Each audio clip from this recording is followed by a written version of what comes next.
Όταν ρωτάς κανέναν ό,τι θέλεις, ζήτα κάτι ας πούμε, οι περισσότεροι την υγεία μας λέει, τι θες να σε δώσει ο Θεός, την υγεία μου λέει να έχω. Τι πρέπει γέροντά μου να ζητάμε από τον Χριστό σαν χριστιανοί? Πέτρε, και εγώ το ζω αυτό πολύ έντονα.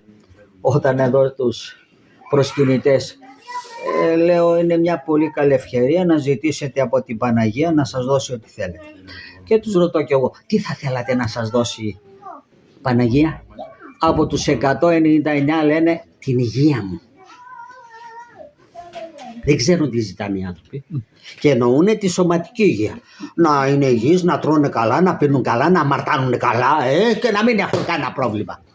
Μα αν είναι έτσι και μας ακούσει ο Θεός, χαθήκαμε όλοι. Διότι λέει, αν σας πάρω λέει τις δοκιμασίες και δεν έχετε κανένα πρόβλημα, δεν σώζεται κανένας.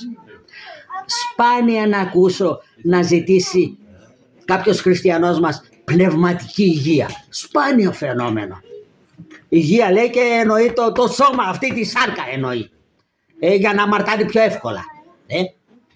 Ή για το παιδί του ή για τον άνθρωπο του που είναι εκεί στο κρεβάτι να σηκωθεί για να μπορεί να αμαρτάνει.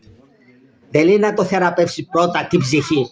Γιατί ο Χριστός αυτό έκανε πρώτα, σε έναν παράλυτο, σε έναν ασθενή.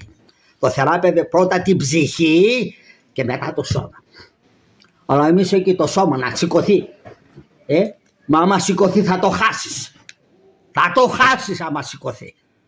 Ζήτα πρώτα να το θεραπεύσεις πνευματικά και μετά ξέρει ο Θεός, αν είναι για το συμφέρον της ψυχής, να το θεραπεύσει και σωματικά. Αυτός δεν είναι που το έκανε από το 0.